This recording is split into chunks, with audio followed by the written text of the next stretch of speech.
Hi, everybody, and welcome to the Bearded Robot podcast with me, Peter, and my co-host, Danny. Hi again. How you doing, Dan? You all right? Yeah, not bad, mate. Yeah, yourself? Yeah, good. So it's been 2 weeks since we did our first episode on Final Fantasy VII Remake. Yeah, it's Got a lot of good feedback. yeah, it was decent. I mean, I think one thing I will say is it's safe to say that me and Dan have kind of started up this kind of episodic podcast, and we always kind of said to each other that if one person listens to an episode and kind of goes, you know what, that was really good, I really enjoyed that, that we would be really happy with that, and it would kind of make Yeah, that would be all the difference that we would kind of want and we would be happy with.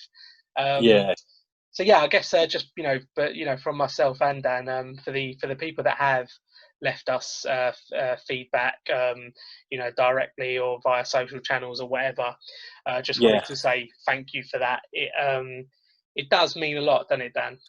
yeah. And if you're a return listener, if you're listening to this one after listening to the other week's one, then thanks for coming back.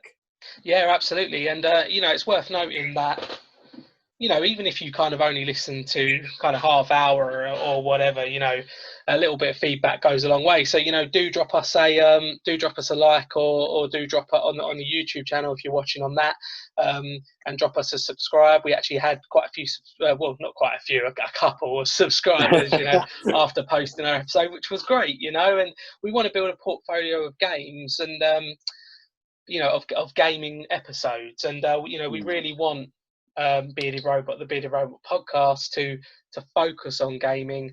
And I think that me and Dan, we're both 30s now, in our 30s. Let's let's Leave not it at go. that.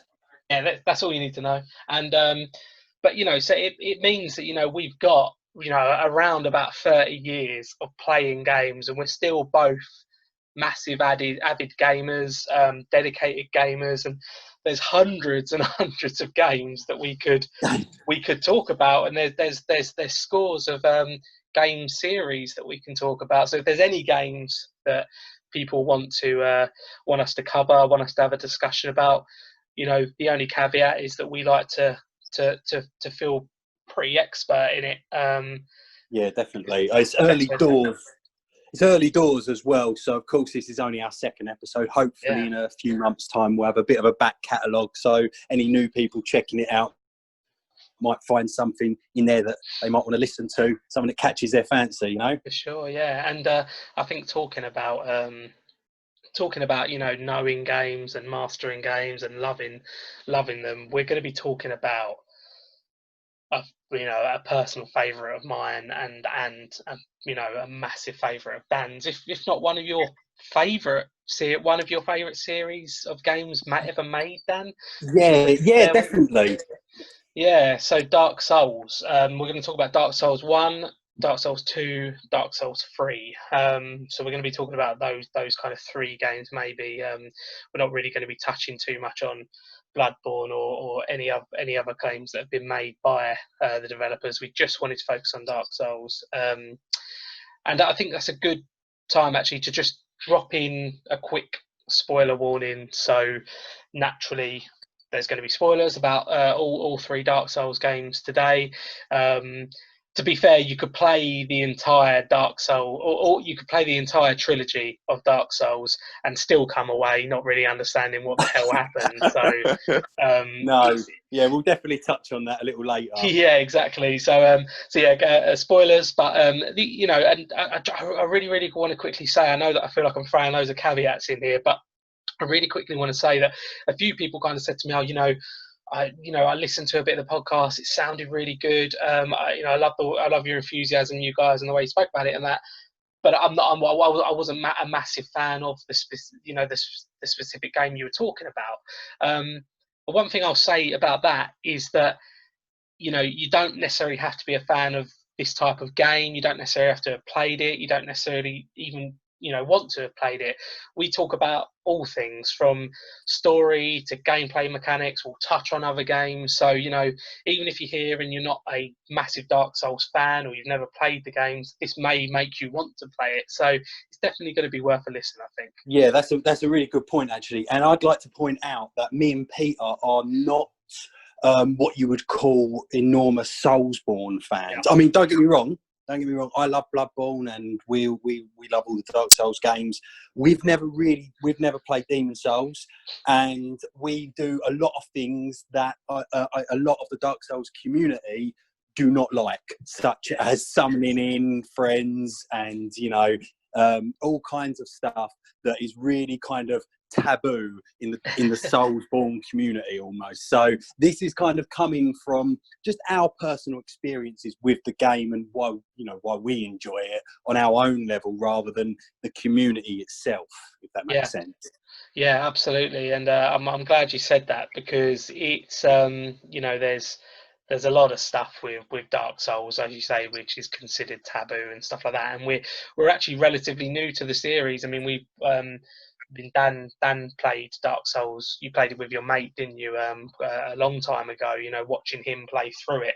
But in terms of us actually playing the game, it's only been kind of the last 2-3 years really that we've been playing the Dark Souls games. Does that sound about right to you? That's right. Yeah, that is. I mean, I think I started about maybe two years ago. I think I started. Yeah. Well, I think it was about 3 years ago, but when I played with a friend of mine and I was just watching. But when I actually played my first one on my own, and that was Dark Souls 3, which is a bit of a random, one to jump into.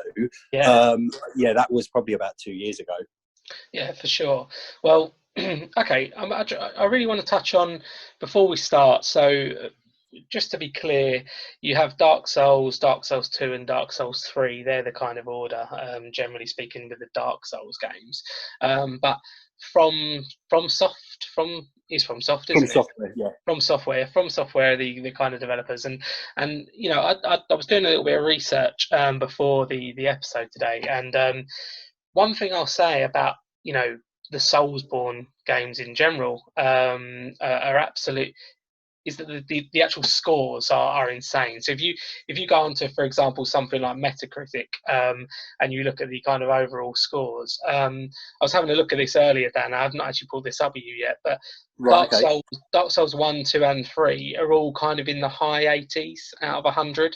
Okay. Talking like 89, 87. I think 87. Dark Souls 2 was 87 out of 100. So that's it goes to show. And Bloodborne 92, Sekiro 90, I think it was, and I think Demon Souls was 89. So all right.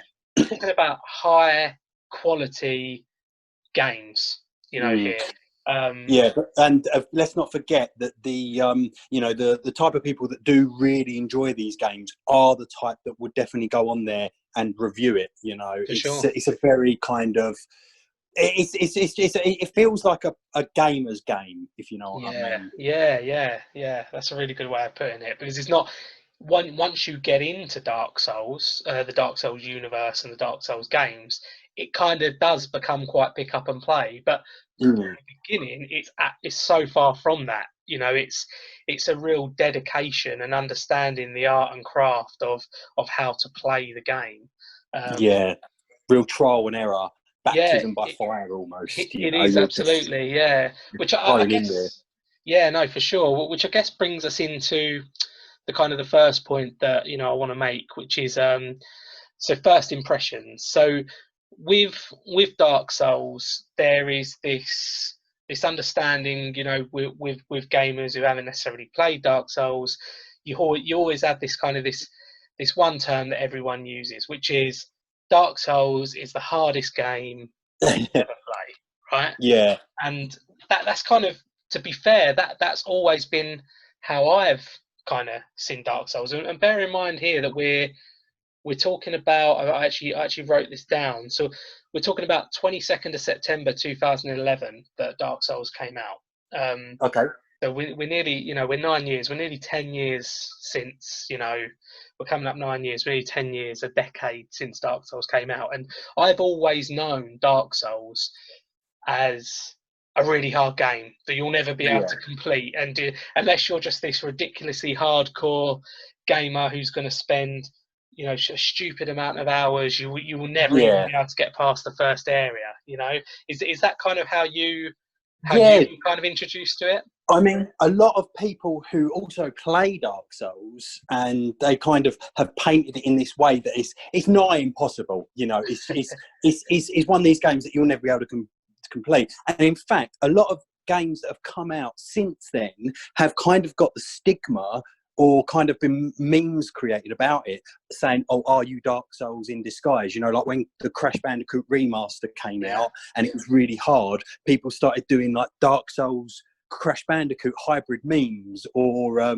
same with Cuphead when that came out. That was really hard, and people started saying, "Oh, it's like Cup Souls," you know, kind of thing. So it's got this kind of stigma that any hard game is like Dark Souls. Yeah, which kind of, it's weird. I don't know about you, but I kind of agree with it, and I kind of don't, because with Dark Souls, for me, I actually when I first played Dark Souls, and we can't call it Dark Souls 1 because it's not called Dark Souls 1, so we're having to find a bit of a balance here. But with the first edition of the trilogy, Dark Souls, I played it the first time. I think you actually said to me, Dan, "Oh, it's Dark Souls is on Games for Gold. Why don't you give it a download?" And I was it like, was a port version of the 360.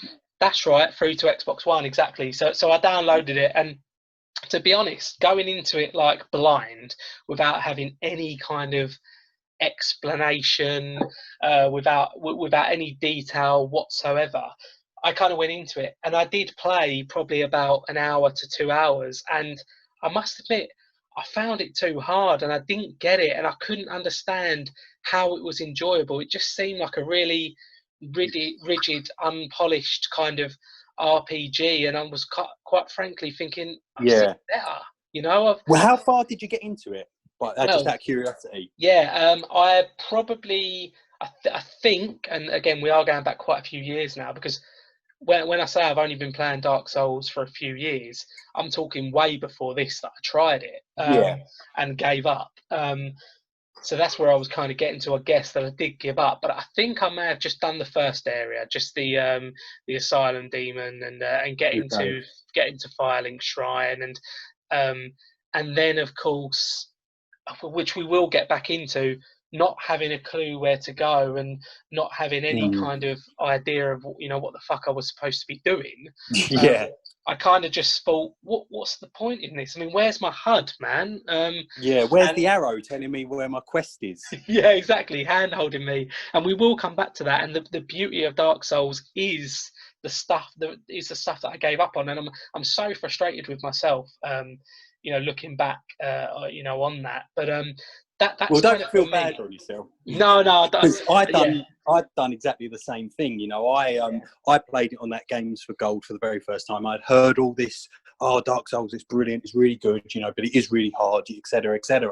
And I played it. I got up to the Taurus Demon, which is the second boss of the game, which, you know, now I could probably get up to that in about 15-20 minutes, but back then I think I played it for about 2 hours to get to that point.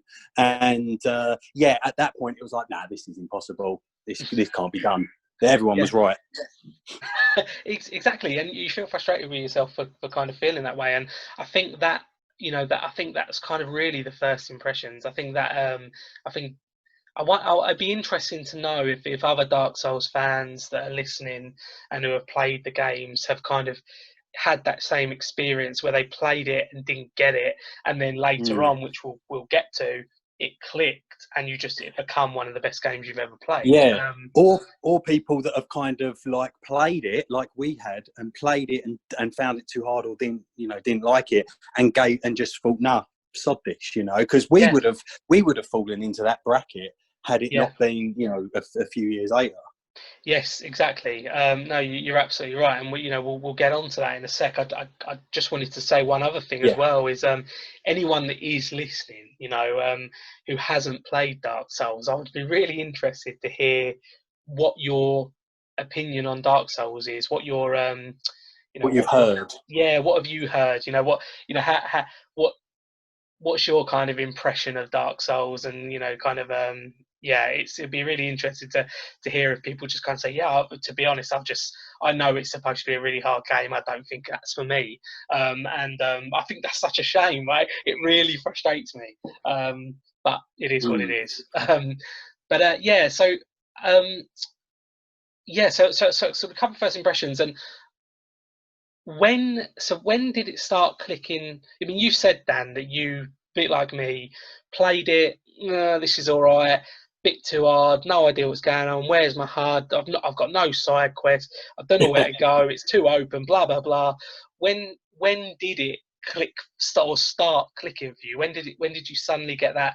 Oh God, this game looks great moment. Yeah, well, what actually happened was a friend of mine was like, "Oh no, you should definitely go back to it, and you should definitely try it." He's a big Dark Souls fan, mainly sort of Dark Souls, Demon Souls, and Bloodborne are his ones. He doesn't like any of the sequels. He's kind of more what you would call your kind of cliche Soulsborne fan, you know, fanatic kind of person. Anyway, he was telling me all about it, and I was like, yeah, you know, I do like the sound of it, but you know, I tried it and it was really hard. And he's like, I'll tell you what, I'll come round and we'll play it together. So we played it, and when I say we played it, he played it, and I sat there watching. And he was kind of telling me sort of bits to do with the lore, sort of mechanics stuff with what items do what, and he was effectively my tutorial, and he was telling me this, and I kind of got a bit of a buzz for it. I can remember, like, I remember being out and thinking, "Oh, my mate's coming round tonight, and we're gonna be playing Dark Souls." And I had a bit of a buzz for it because I was really looking forward to getting to the next area. Like we had just got to the new area, or we were coming up to a boss and that he had told me about, and I really started getting a bit of a buzz for it. But then it kind of fizzled out, as things do, because he lives in London and that. And he weren't able to come over as often, and it kind of just fizzled out. And I was it was a bit of a shame because we only got about halfway through it, but by then I had a bit of a buzz, but I didn't play it myself. And then it came out, it was a deal on Xbox. I think it was like £9 or something for like the collector's edition for Dark Souls 3. And I thought, oh, I'll give it a go, and you know, because I've kind of got a bit of knowledge. And then yeah, it just really clicked because I kind of knew what to do. You know, I had a bit of a tutorial, if you will. Yeah, and I think the tutorial, I mean, you know, there will be hardcore Dark Souls fans that picked it up and, you know, they dragged themselves from start to finish, learning everything, you know, on their own. And I get that would have been an amazing experience for them, and something they could An achievement almost. Yeah, massive achievement. But mine was, you know, my experience was very, very similar to yours, in truth, in the sense that I actually came round to yours. And again, it's funny. It's almost like kind of, you know, taking the mantle. You know, your friend kind of showed you Dark Souls, and it kind of started clicking for you, and you thought, I want to give this a go myself. And I remember coming round to yours one evening, and I think we had a couple of beers, and no, no, and yeah, you showed me Dark Souls and what you that had, was the remaster, wasn't it? When the it was the remaster had just come out, I had only just picked it up as well, so it was relatively fresh material. Exactly. Yeah, and I think you were right. Yeah, well, you were right at the beginning. So you were in and around, you know, Firelink, you know, that kind of first area, and I think you were in. It was. I restarted right at the beginning. Oh, I had literally got nowhere, so we just restarted it just so I could show you the asylum and the asylum thing. And I remember thinking, you know, God, this game does look really good actually, and I remember, you know, all of the sections that you were running through when you showed it to me. I remember thinking, oh, I did play this section, but I didn't really take in what he's saying here. I didn't really take in the way that it all does link around quite nicely, and you're supposed to avoid the boss at this bit, and this is where you pick up your shield, and you're supposed to run up with your shield up. That's the whole point. It kind of almost gives you a tutorial without giving you it doesn't actually tell you it's doing it. Like, you know, that classic beginning bit where you find a skeleton archer, but then you also find your shield just before that. And it's almost telling you, you found a shield, there's an archer. What do you think you have to do? But if you're a prat like me, you kind of just you don't really get it. But it kind of it's the most it's one of those games which just doesn't explain anything kind of to you. I mean, most games, a little window message would have popped up and it said, "Oh, hold down LT to use your shield and block arrows." You know, absolutely. No, you're. Or maybe even a little video of it happening. You know, like some games actually show you a little video of what happens when you block and deflect the shield, or deflect an arrow. It would, and it would kind of, it would pause the game for you as it shows you. Everything would blur out in the background, and you'd have a pop-up saying, "This is how you shield," and you can walk whilst holding your shield, but it will move you slower. And it's kind of like Dark Souls doesn't give you any of that shit. It really just throws you in the deep end. I mean, you're equipping the shield while the skeleton's attacking you. There's no, there's no room for that. So it's an amazing game, and I think, as you were saying, as I was saying about being showed Dark Souls was a very different experience from being thrown in the deep end. And I remember going home that night and buying it, and then we both were then kind of playing it fresh at the same time. And it was just bloody brilliant. It was just so good. Yeah, it was really good. And then you went on. I think I had already done Dark Souls 3 before this, and I think at the same time I was playing Bloodborne with some friends on the PlayStation.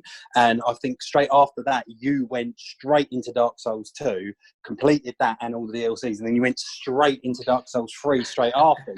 So it really did grab hold. Yeah, it really gripped me. I mean, there was a time where all I was playing was Dark Souls, and it was just so good. But I've got a friend who he's one of the people I was playing Bloodborne with.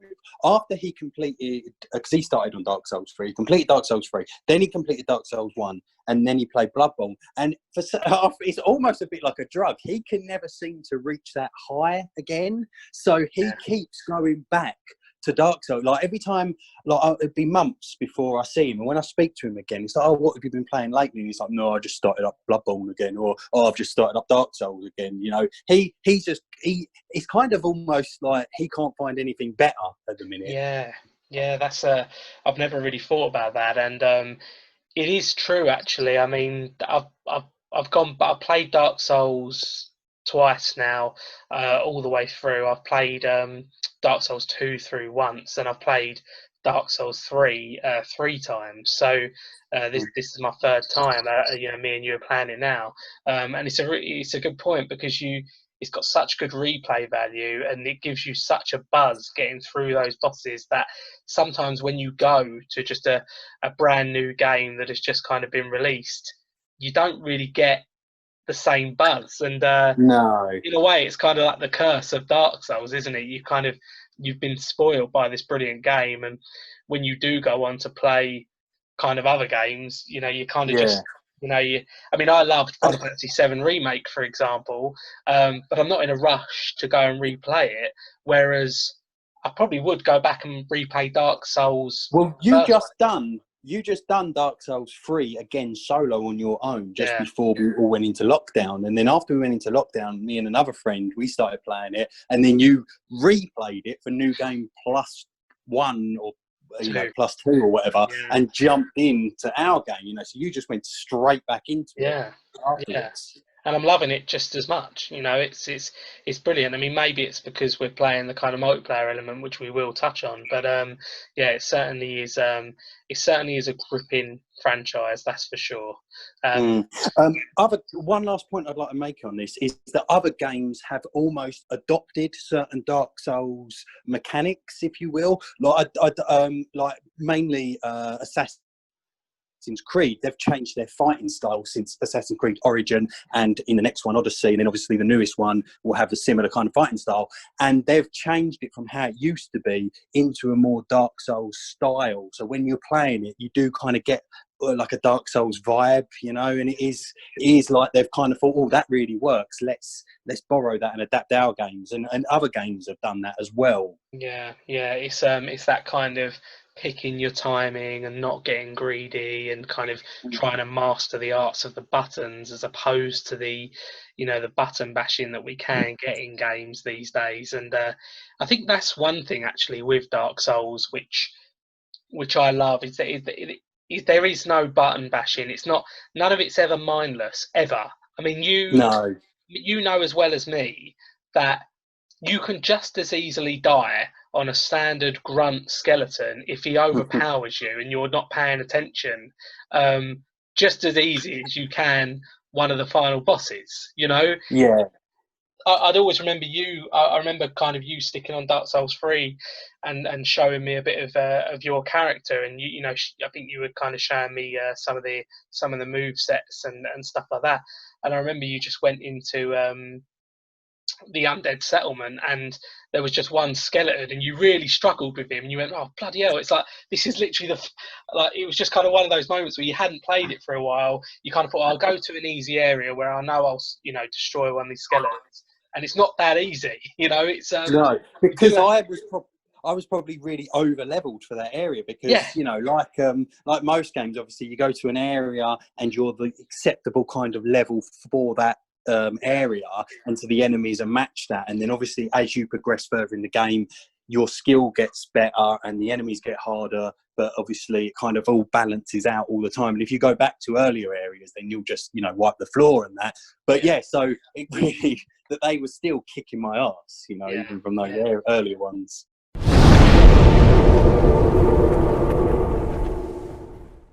So I want to talk about the first time playing it, and any Dark Souls actually, because I just want to say quickly that it doesn't really matter if you've played Dark Souls 1, or if you've played Dark Souls 2, or if you've played Dark Souls 3. It's not like if you've played 1, you'll be boss at 2 and you'll be boss at 3. Each one, the first time you play it, is just as hard as the one you played previously. It's a really strange thing, isn't it? Yeah, they're not. They're similar, but they're also very different. And obviously that's something we'll touch on later, the sort of differences between the games. But they all play differently and they feel different as well, and it takes time to sort of master the mechanics. I mean, some of the general mechanics are the same, blocking, timings and all that, but it's all done in very different ways. It is, and I think that's something to do with the fact that it's new. Therefore, because it's quite a scary game, right? Dark Souls. It can actually be terrifying sometimes. Oh, yeah, and we're not talking just like the themes of that it is a kind of a bit gothic-y horror in some places and general horror in others. It is actually terrifying, because obviously the idea is that you go from checkpoint to checkpoint, and these checkpoints being the bonfires, and you carry your experience points with you from killing enemies, and if you don't make it to that checkpoint, then you die, then you drop all those experience points. You can go and pick them up, but you've got to get back to where you died. And having that many sort of, they're called souls, and having that many souls on you when you do and you are near a checkpoint but you don't know where the bloody hell it is, can be terrifying. It can be, and you died for a reason, right? When you lost those souls, you died for a reason. You died because it was hard, and because you experienced a moment or a section or an enemy that was really difficult. So you've got to get to that point and grab those souls from that area that killed you. So there's no given that you're going to get back there unharmed again. Exactly. And if you die on the way, then that's all gone.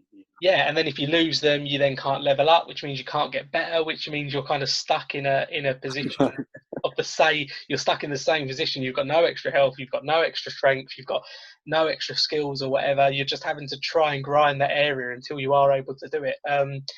There are certain areas in a couple of the games. For me, one of those areas is, for anyone who's listening who has played, say, Dark Souls 3, is the sort of rooftops of the Cathedral of the Deep.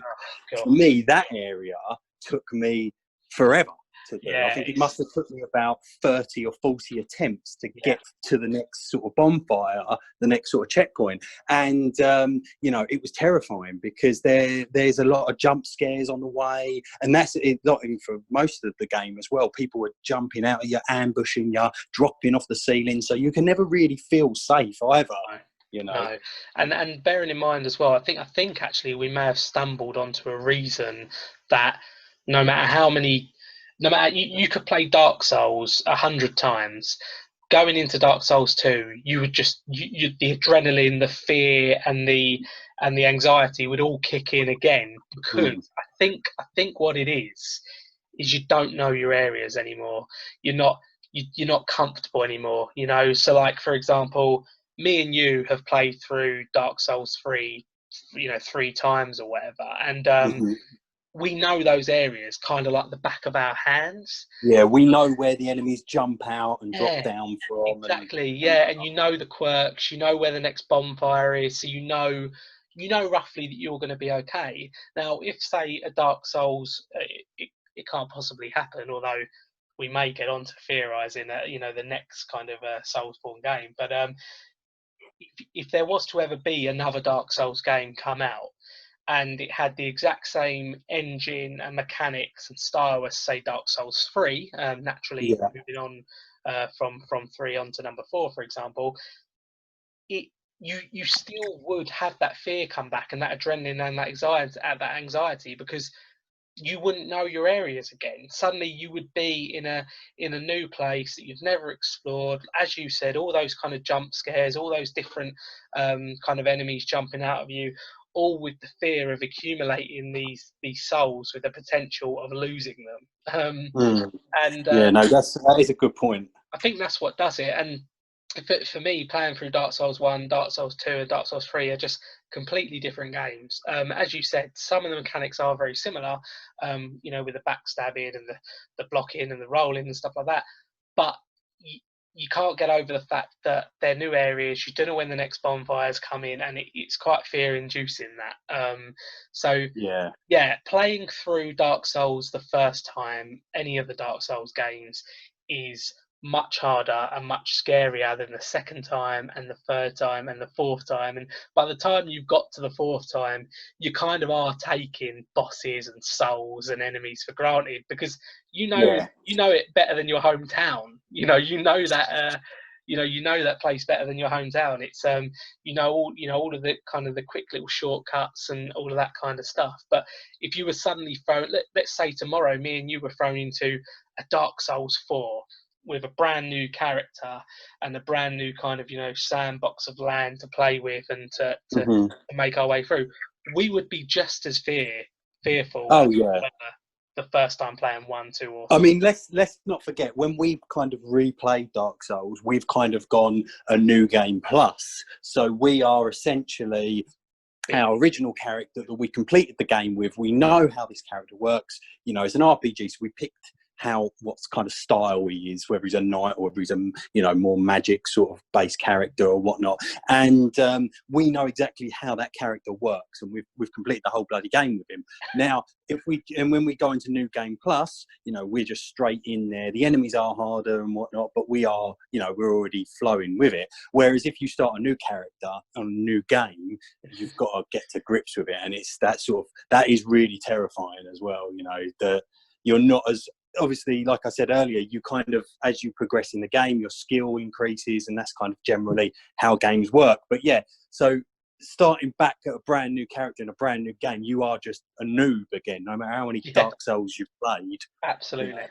Yeah, you're absolutely right, and that coincides with what we were saying about the no hand holding. So, you know, it doesn't ever really tell you how to play the game. There is no tutorial, and I just want to talk quickly about as quickly as we want really about quest lines, because quest lines in Dark Souls, they're one of the most unique styles of quests that I've kind of ever seen. You know, you get lots of different games which handle side quests, and actually the main quest, to be fair, that handle them very differently. You know, there's all sorts of different, whether you've got an exclamation mark above the head like World of Warcraft, where you take your quest, you go off and do it, you come back, he's got a question mark above his head, you grab your reward, and then you kind of move on.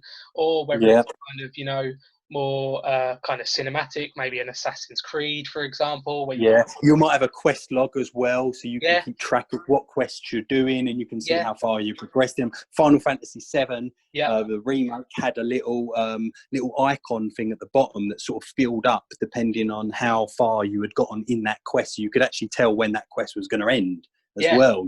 Yeah, you could, and it's all, and a lot of these games have these disgustingly over the top HUDs with arrows and pointers and mini maps and maps that you can pull up telling you exactly where the NPC you need to find is.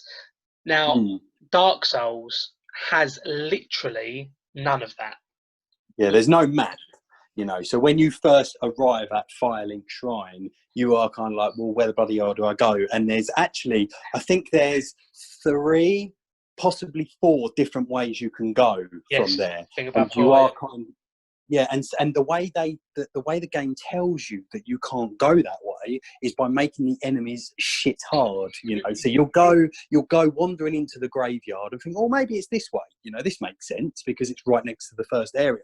Suddenly these skeletons are spawning and they'll whoop your ass, and then you're kind of thinking, was that meant to happen, or am I just crap at the game? Kind of yeah, thing. yeah, absolutely. And then you saying that it kind of reminds me of, say, Fallout. It's very kind of similar, isn't it? In the kind of the newer Fallout games, where if you head into an area and you get absolutely murked, then it's a sure sign that you're going the wrong way, right? However, they will have something on the enemy's health bar that will have a little skull or Yes, something, and it will yeah, be an indication that that enemy is too high a level yeah, for you, and then you'll think, yeah, right, okay, I can't go that way. Whereas in Dark Souls, you might go, I could have easily have gone to that graveyard and kept going back there about 6 or 7 times, getting my ass handed to me before I went, oh, maybe I won't go that way. Maybe I'll try this way. yeah. And I think that plays back into the whole, what we were saying at the beginning, where you were kind of like, well, this is stupid. I can't kill these skeletons, and the point is you're Yeah. not really supposed to yet, but the game doesn't tell you you're not supposed to yet. You either figure it out on your own, or you ask a friend, or you look up a tutorial, whatever it is. Mm. It's whatever your coping mechanic is with Dark Souls you use, Yeah, and and the quest lines are exactly the same with that yeah, as well, because I think obviously we'll touch on the sort of lore of it a little later, but the sort of way it is sort of scattered about and you've got to piece it together yourself is kind of exactly how the quests are done as well. So you'll yeah, speak to like an NPC you'll meet on the way, and he'll just say something, and you'll think, well, that had no relevance to anything, and then you'll go off, and then you might bump into him again later, or maybe you need to go back to an old area that he's kind of loosely hinted at and speak to him there, and he'll be there to push forward. But you might not know to go back to that area. You might no. have no reason to go back there ever. So you could easily foul that quest line. Yes, exactly. And again, if you did fail that quest line, you wouldn't even know that you have. No, You it never won't come up. see that. Oh, quest failed. No, exactly. So, for example, for anyone who hasn't played any of the Dark Souls games, you would meet an NPC, you would have a conversation with that NPC. The game wouldn't tell you, but you need to maybe do something or give that NPC something, or say a certain thing to him. And if you say the wrong thing, it ends his quest line forever, because there's no reloads or anything like that in Dark Souls. Yeah. You what you're doing is all in real time within Dark Souls. If you kill someone, they're not back until New Game Plus or until you start a And new. you can do that as well. You could easily just hit that guy with your sword. He'll get aggro with you, and then you'll have a fight and kill him. And you'll think, well, what the hell was the point of that? But you might actually get some item from his body. So maybe on a supplicant playthrough, you might want to kill him to get that unique item. But they're effectively, you've found his quest line, and his quest line might lead on to other things as well. That again, Exactly. you'd have no idea unless you look it up on the internet. Exactly. So there are a couple of NPCs in the Dark Souls trilogy where you meet the NPC, you have a chat with them, then you meet them again a little bit down the line, and then they kind of give you a loose hint of what it is you kind of need to do. So the most basic thing that I can kind of think of is in Dark Souls 1, you meet an NPC and he's sitting outside of a kind of a fortress which has a big door in front of it shut, and he basically kind of says, "Oh, I can't get in, so I can't go anywhere." And then when you get that door open, he's disappeared, and then you meet him later on. So that's just an example of kind of how maybe a quest line would work.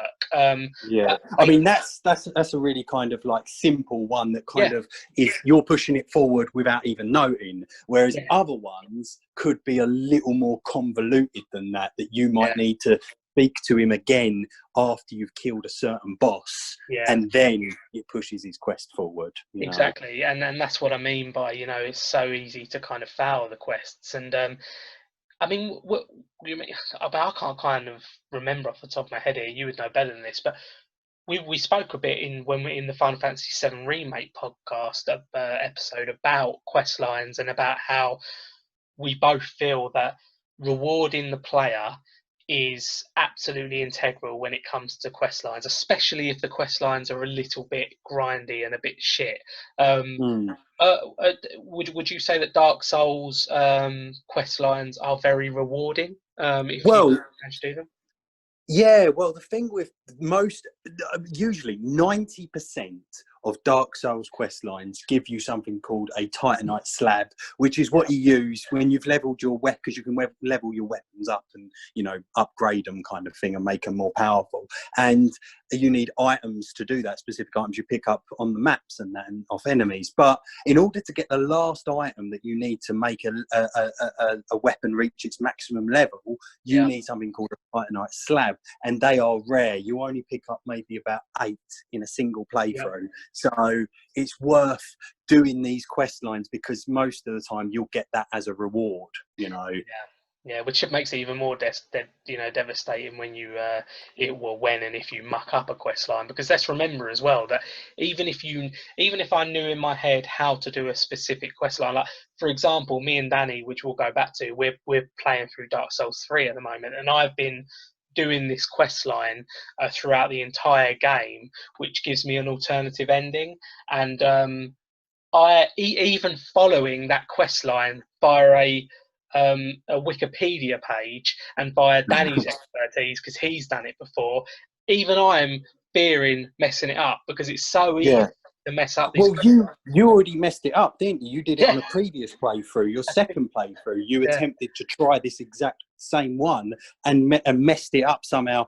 I think by accident, to be fair, and that just cancelled out that whole ending. Yeah, I did something, and I won't go into too much detail what it is because it's pointless. But I did something which essentially means that it cancelled the quest line for me, and I couldn't figure out why. And then I googled it, and it said if you've done this, or you've bought this item, or you've used this kind of spell from an NPC, it cancels out X, Y, or Z quest line. And I was like, oh, I did do that, and it has mucked up this quest line, and I can't go back. So therefore, the only way I'm going to be able to do it again is when I do New Game Plus. I had to replay the entire game again and get that ending. So it is, as much as it's really unique, and as much as I actually personally really love how quests work in Dark Souls, it can be extremely infuriating. Yeah, I mean, and for us, I mean, as family men with full-time jobs, we can't really replay games constantly, So Dark Souls is quite good because it obviously shows that it has a lot of impact on us that we have been replaying it. But for someone who is able to keep replaying it, they can figure out, oh, actually, if I did this at this point, it will push his quest forward. Actually, I've worked that out myself. Whereas for us, we did have to kind of Google a few bits and bobs to kind of work it out, Yeah, well, some of them are impossible. I truly believe impossible to kind of figure out on your own. But I guess there will be Dark Souls fans that did, and fair play to them. So talking about the kind of generally how the game works in terms of quest line, and it's the same with the main quest, by the way, isn't it? You never really truly know what your main objective is, unless you really dig in to reading all Yeah, the item lore and reading and literally, you know, spamming NPCs and listening to all their dialogue. And even then, it's never yeah. fully clear I what mean, just like the game itself, it doesn't hold your hand with the story either, no. you know, and that is something you have to really dig about for and to figure out. Because, like you said, you can play it from the start to the end and have no idea what the hell was going on, you know, and that's easily done, you know. Yeah, for sure. But Yeah. but yeah, that kind of and yeah, the quests really do kind of work like that, and the main quest as well. I mean, it's not overly complicated in terms of it is just literally go from A to B and defeat that, and you need to do this, and that's pretty much basically the story of the game. Yeah. You know? Exactly, yeah, and talking about how the game kind of works and all that kind of stuff. So let's talk about bonfires, and we touched on souls. So how the game works. So you know you are right. You go essentially the game is to get from A to B. A being where you start the game, and B being the final boss. Now that sounds simple, but the game requires you to go through all of these obstacles, all of these bosses, all of these zones before you Because can. it's not an open world game, it's a No. very linear game, you know. There might be some areas that are a bit more open, but most of the time, 9 times out of 10, it is just kind of essentially a dungeon crawl through different types of areas. Yeah, exactly. And you're so getting from A to B, the beginning of the game to the final boss, that's littered with things called bonfires across the entire game. And bonfires are almost safety points, safety blankets. When you get to them, you can sit down at them, you replenish your health, you're able to and you're able to, well, in Dark Souls 3, for example, I think in 2 as well, pretty sharpish, you're able to travel to different bonfires as well. Number 3 refreshes all your weapons, because your weapons Yeah. deteriorate as well. You know, if you're constantly using them, they will eventually break. Yeah. So when you rest at the bonfire, it restores them as well. So we think of bonfires, I guess, as almost like Resident Evil safe houses, aren't they? In lots of ways. Yeah. However, one thing I'd just like to point out is that sometimes, well, you know, what happens is if you rest at a bonfire, it will spawn all the enemies back in. All the enemies you've just killed in that area beforehand, before you reach that bonfire, if you rest at it, it cures you, but it also brings all them back to life, and they're all in the exact same positions they were in before. So sometimes, if you're in a big area and you're kind of exploring it and you're trying to get all the items or whatnot, or you're trying to figure out where to go, sometimes it's not best to rest at a bonfire, because it's like, oh, hang on, if I rest here, I'm going to bring all them back, and I'm actually need to go that way. So sometimes it does kind of question whether you want to do that. Yeah, you have to find a balance in your head, don't you? Where it's, well, I'm going to need to travel back there because I've just picked up a key. I need to go back to that door, speak to NPC, and then come back here. There's no point in me resting at this bonfire and respawning all of those enemies behind me, because I've got to go back there. And I've actually got, you know, enough Estus flasks, which are used to, you can use them to replenish some of your HP. I've got enough of them left that I don't need to rest at a bonfire and refill them. I can actually go back there, and if there is anything I can deal with, I think I've got enough health and flasks to kind of deal with it. So there is a lot of kind of micromanagement there, isn't there, about balancing what, you know, when to rest and knowing that you will respawn enemies. And we mentioned about souls, Dan, and I want to talk about them in a little more detail, because souls are basically probably the most important thing in Dark Souls. Yeah, cool. Do you want to talk us through about exactly what souls are, how you get them, and stuff like that? Well, yeah, they're just literally your experience. So they will be a number that just ticks up in the bottom corner that just kind of that fills up as you kill enemies, or you know, you can get items that you can use to kind of give you a certain amount of souls. Every enemy's got a certain amount of souls that they're worth. So as you kill them, it drops that number, and you add, and that counter ticks up.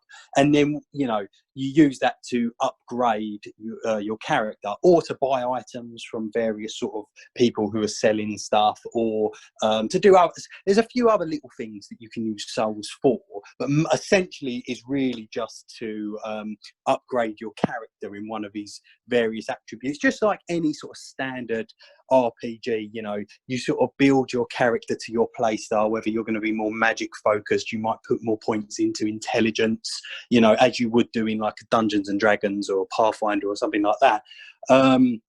You kind of, you know, if you want to be more strength based, you can throw more points into that.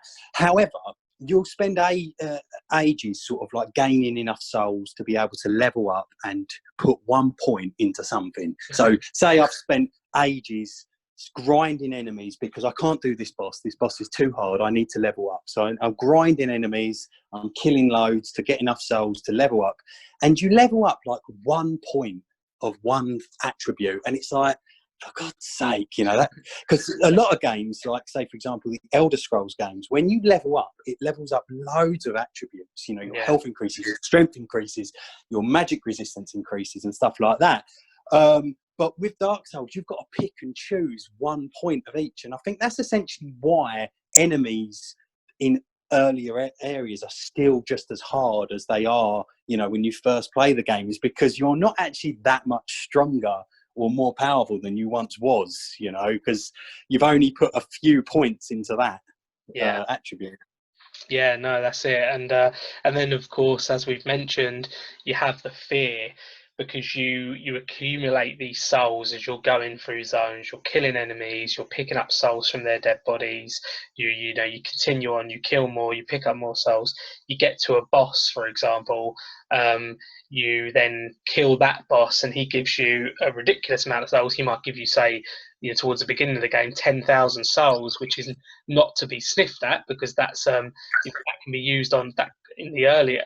I think as the game goes on, you have to spend more souls on attributes, for example, but at the beginning of the game, it costs less. So, for example, you may get thousands of souls from a boss, and then have to then travel to the next area because the previous area might be shut off or something like that. So therefore, you're running around with all of these souls, knowing that if you die, they're going to drop in the exact place you die, and then you're going to have to get back there to pick them up. So and you only get that one chance as well, unless you've got a particular item on that will allow it to, you know, replenish and whatnot. If you die on the way back to those souls, they will get rid of them. You know, they're gone forever. There's no way of getting them back. Exactly. So you drop your souls, they stay there. You have to battle your way back to where, and remember where you drop them, by the way, and bearing in mind that you don't know this game. There's no maps. There's no mini map. You know, you may have been on a crusade for the last, you know, half an hour, 45 minutes, battling your way, trying to find the next bonfire. You die. You go back. You've got to do all those enemies again. Yeah, you've got to do all of them again, whilst in the back of your mind, I've got 50,000 souls sitting there, and I know I've got to get back to them. And there's no bum rushing it, by the way. You can't just run to those souls, because you will die. You know, you can on Dark Souls, you don't run past enemies. That's kind of, it doesn't really work like that. They will hit you and they will kill you, and that's I think that does come back to kind of why it's kind of so difficult, because enemies, even the weakest of enemies, can kill you in 3 hits. You know, you know, it's not. This isn't an enemy that can kind of chip away at you for half an hour and then all of a sudden you just hit it once and it dies. You know, it's really difficult. So bonfires and souls are, yeah, I mean they're absolutely essential, and it's all about managing when to go spend your souls, when you should rest at a bonfire, and thus finding bonfires. Sometimes it could be a grind. You know, you've trudged all through these enemies, and then you see that flicker of a flame up ahead from the bonfire, and you think, oh, thank God. But don't rush to it. No, you're still cautious. You've got to be cautious between here and the bonfire, because the game loves an ambush. You know, it will throw something in the mix, or maybe the blooming ground will break beneath you in a scripted thing that was happening, but you obviously weren't aware of that. So, you know, the game can sometimes trick you as well. So it's always best to be on your guard at all times, you know. But one thing that I will say that is really sort of unique about the game is that we touched on the fact that there is no map and there's no HUD or anything like that. Is that when you are sort of traversing these maps, you're looking for the next bonfire. But what you might not realise is that the next bonfire is actually a previous one that you got to. Is that you might end up opening a shortcut. And you've opened up this gate and you think, where the bloody hell does this go? And then you realise, hang on, I've been here before. And you've just created this real shortcut that might be a quick run to the boss, but it takes you back to an old bonfire. So the game is really sort of interconnected in that way. And it is easy to get lost on the maps. Yeah. But that kind of shows how amazing the level designs are, especially in Dark Souls, the first one. The level design is just so cool. You know, the way that you'll be at a bonfire and there'll be just like a shut gate, like Dan says, and you'll be like, say this doesn't open from this side, and you'll be like, oh, fair enough, you know, whatever. And then literally hours later, you'll come to a gate and you'll walk through it and you're in the same room that you were wondering where that gate opened to, and you'll realise that you completely looped round, and then you'll suddenly realise that's an amazing shortcut to here now. I love that. Yeah. You know, I don't ever have to run around this area, this certain area ever again. I can just cut through this gate now. It's opened forever. And it might have been a really earlier bonfire as well. One that you've completely forgot about that gate opening, you know. So when you do get back there, you're like, oh yeah, bloody hell, I'm here. Yeah, exactly. And it's just done so well on that front.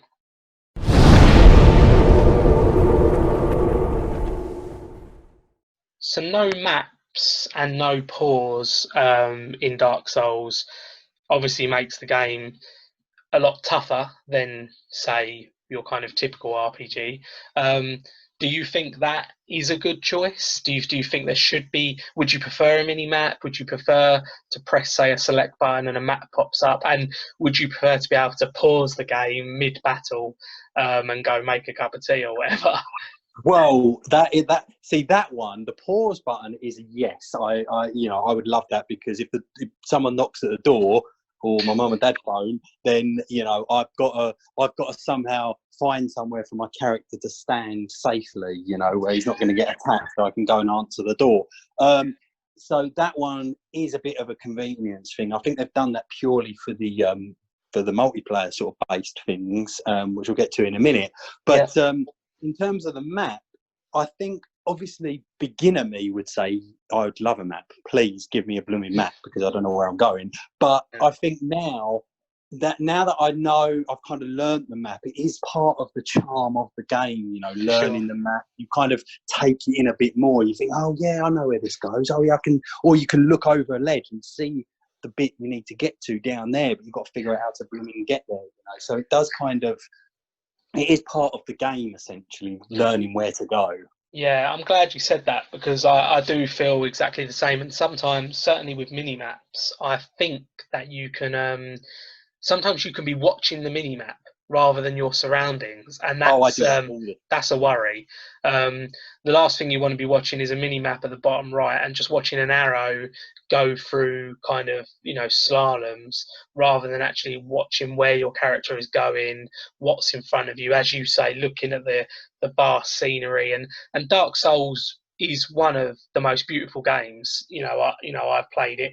It may not be graphically as amazing as some other games, but the landscape and the level design and all that kind of stuff, and the art style, beautiful. You have to take it in. I mean, a couple of points that I kind of can kind of think of is getting to the top of Sen's Fortress, or getting to the Ring City for the first time and seeing it in the distance, in the Dark Souls 3 DLC.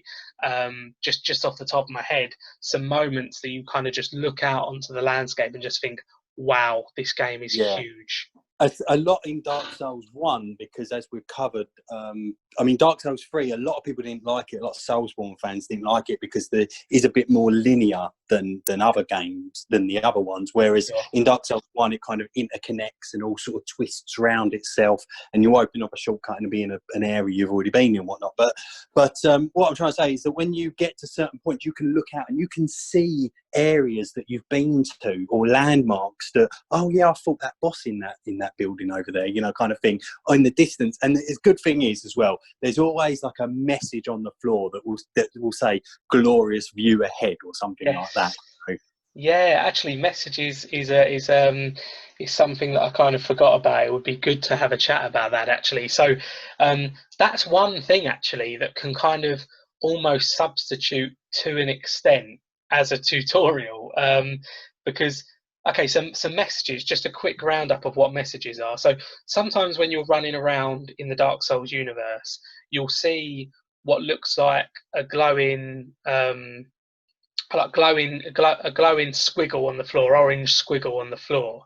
And I mean, Dan might be able to go into a bit of detail about exactly what they are. I'm not too sure, but the point is, when you come up to them, if you click it, it will pop up it will come up to interact with it. If you click it, it will pop up a message, and that message will have been written by other players playing Dark Souls within the server. So, for example, the most basic one I could think of would be if you're coming up to a specifically hard boss or enemy just out in the field, you'll come across a message which kind of says, you know, try range, for example. Yeah, because one thing is that you can't write what you want on these messages. You have to pick from a certain selection of adjectives, objects, maneuvers, weapon types, and stuff like that. And you kind of have to almost mix and match these to make sentences. I mean, there are some sort of pre-made sentences where you pop in a word. So it will be blank ahead.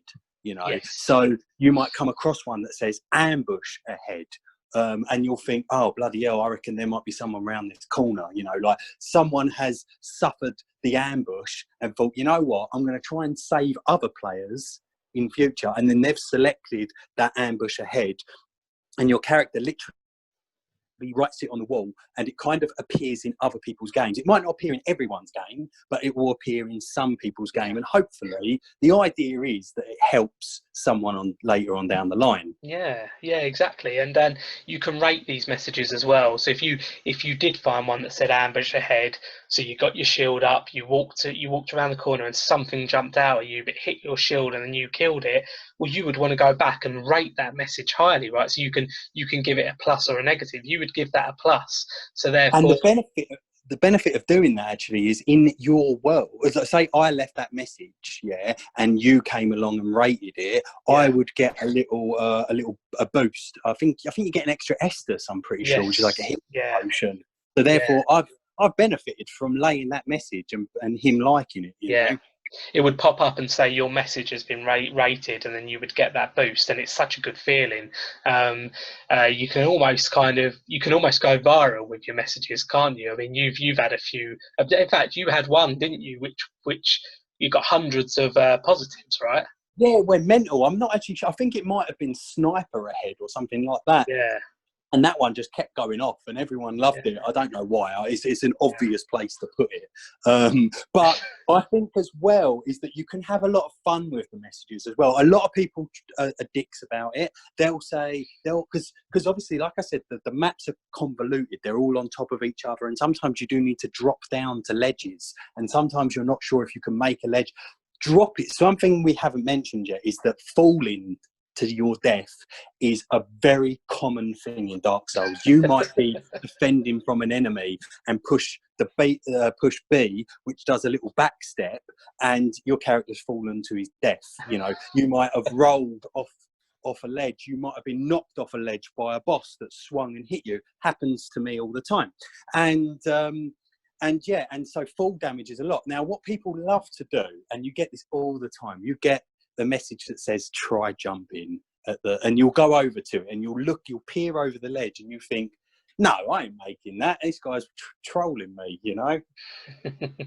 Yeah, but he may have a load of plus signs because of a load of positive on that, because a load of people have seen it. Yeah, that's quite funny. And it's funny actually, because in the same vein that you get messages pop up on the floor which are completely community led, you also get blood splatters on the floor as well. And if you click on a blood splatter, you'll see a ghost of a real person playing Dark Souls that died, and you don't see how they died, but you'll just see them. They'll either roll off an edge or they'll be swinging their sword and then just die because they were obviously attacking an enemy. So it's almost like you're seeing a ghost of a past. And often with these messages that Dan's mentioning, where it says try jumping off the edge sort of thing, there'll be a load of blood splatters next to it, and you'll think, nah, I ain't doing this. That's yeah, that's really good actually.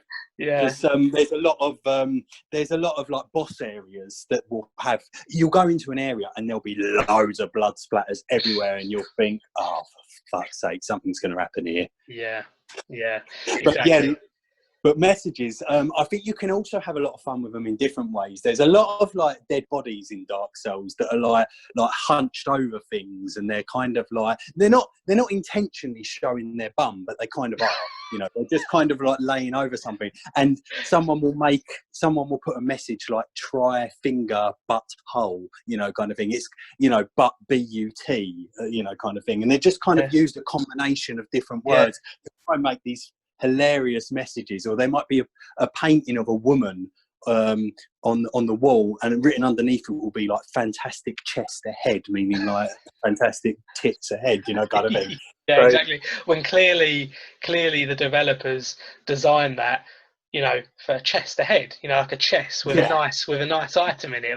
I've asked you this question before, actually, Dan. I can't remember what you said, but do you think that the developers had any idea that these messages would become so massive within their game, and they would contribute to memes and, you know, and all this kind of stuff? Do you think that they ever did? No chance. I don't think so. I think happy coincidence that kind of just occurred. Exactly. I think it was a good idea. Oh, maybe you could leave warnings or tips to other players, and that's why we won't have tutorials and stuff. But now you've got, oh, you know, fantastic butthole, you know, and stuff like that. And, you know, just people really dicking about. Yeah, exactly. Nice. It's awesome. So it is very community driven, and actually, as part of, I mean, Dark Souls, you know, again, preconceptions, you might kind of think it's just a hard single player game which is impossible to complete. That's what we said at the top of this conversation, and we've shown that it's a lot bigger than that. And actually, it's not all about the single player. There is huge multiplayer elements to Dark Souls, isn't there? Yeah, no, definitely. I mean, it's good as well for playing offline. Well, it's not designed for playing offline, but if you don't want to play with other people, you can, because if you're struggling with a boss, chances are there might be an NPC that you can bring into the fight, and it kind of works the same way with other players. So what a player can do, he can lay his summon sign down, and it will be in an area. It will be probably outside the boss's it's called a fog gate. It's pretty much like the entrance into the boss arena. As soon as you traverse that fog gate, you can't leave until that boss has been defeated or you've died, you know. And a lot of people leave a summon sign outside of a fog gate, or there might be an NPC summon sign outside of a fog gate. Again, this could tie in with quest lines. So if you have pushed this character's quest up to a certain point, then their summon sign might appear outside of this boss area. So, to help you out, normally you can only get like two players, or an NPC and a player, or two NPCs or something, but there's sort of other things that you can do to get a few more people in. You can't have that many, but get a little unit. But of course that increases, the more players you bring in, it increases the boss's health, essentially. Sort of balance it out, but it makes it a bit easier in that regard, because obviously you've got another person that the boss is kind of focusing on to give you time to heal.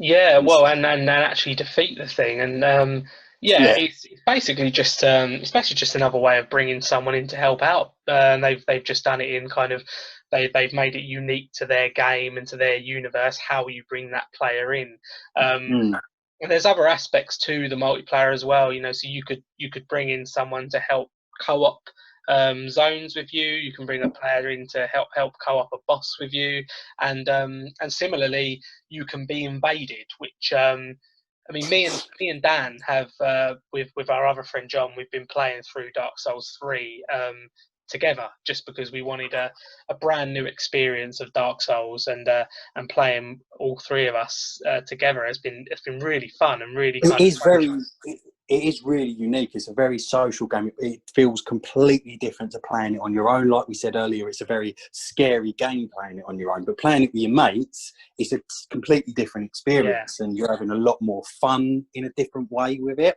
Yeah, exactly, and it's just so much more sociable. It's you know, it's awesome, especially during this lockdown that we've been having. You know, being able to kind of, you know, get away from it and kind of spend some time with mates co-oping a game is just awesome. And essentially, what we've been doing is doing it doing each zone for each player's character. So, for example, Danny and John will join my world and we'll get up to a certain boss, and then I'll join their world and the other person's world, and then we'll kind of keep swapping over. Because once you do a boss, because essentially what it is, it's like you've got an area and then a boss. There are optional bosses and there's optional areas and this, that, or the other. But essentially that's how the game works. You've got an area and then you've got a boss. Now, if you defeat that boss, you cannot bring another player in. It kind of blocks it out. You know, Yeah. so you can't ever bring a summon in or whatnot there. So, but we've had to kind of get to that point, which is why we've kind of jumped into each other's worlds to kind of get us to the, you know, get up to the boss so that we can all put our summon signs down to be able to then go and face the boss afterwards. Yeah, and help one another do it.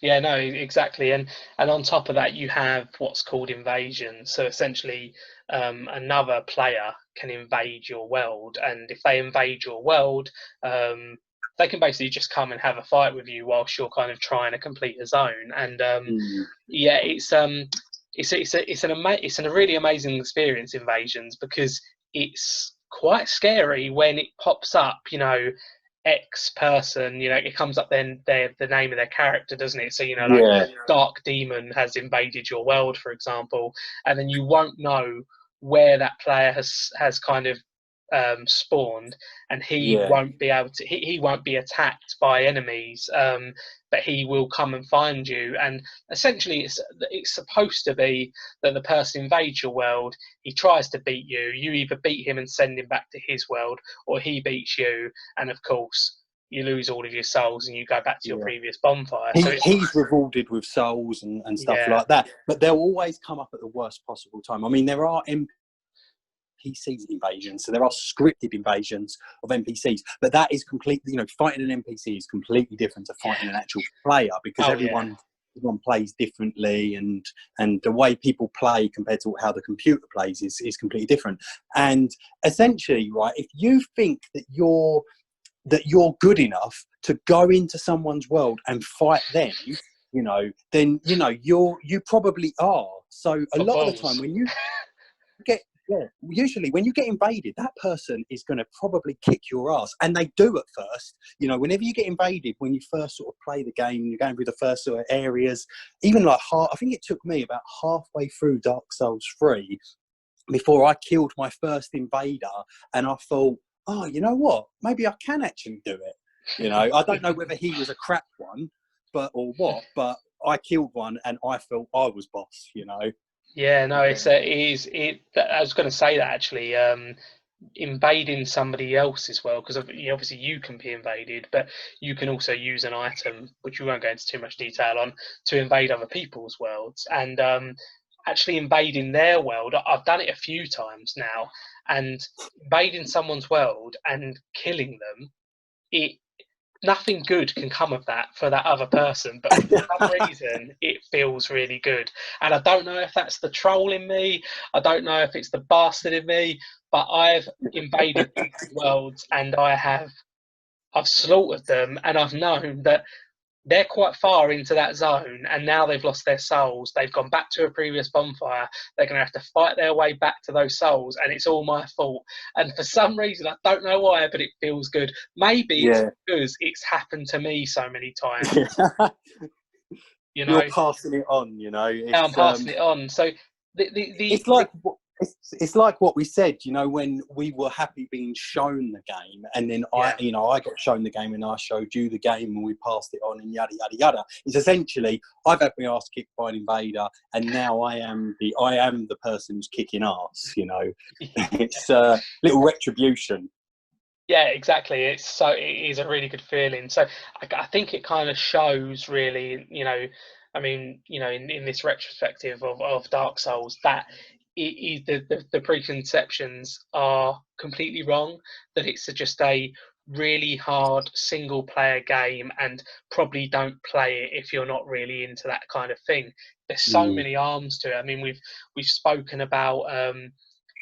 We've spoken about the mechanics of the game. We've spoken about the multiplayer aspects. We've spoken about how community-driven it is. We've spoken about lines. We've spoken about how difficult it is, but how rewarding it is. And it kind of just shows really how detailed this game is. And the label that it sometimes gets, that, as we mentioned at the top of the episode, is so unfair.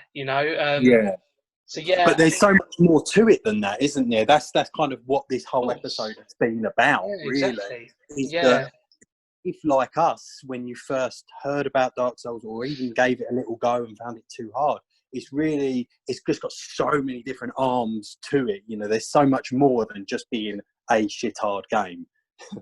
Yeah, no, you're absolutely right. It is, and so I don't want to dwell on this too much, because they're a bit like Anonymous. I'm scared they're going to kind of come and at my door with pitchforks. But let's talk a little bit about Dark Souls fans. Well, we've tried to be very sort of treading on thin ice here throughout this. You know, we've kind of mentioned Soulsborne fans and said, oh, they wouldn't like this and they wouldn't like that. I mean, our friend John, who we're playing Dark Souls 3 with, that is his first time playing it. And his first time playing Dark Souls 3 has been playing it with all of us, which is a no. It's a no-no to bring in players on your first kind of go, unless you are really, really struggling, you know. And even then, you need to just get good, which is essentially the motto of Dark Souls players. Yeah. Exactly. Get good or die. Yeah, and I do have sympathy for diehard Dark Souls fans, because they do kind of play the game as it was intended, and there are and I can see why people would. I mean, I'll give you an example, Dan, and we spoke about it quite a lot.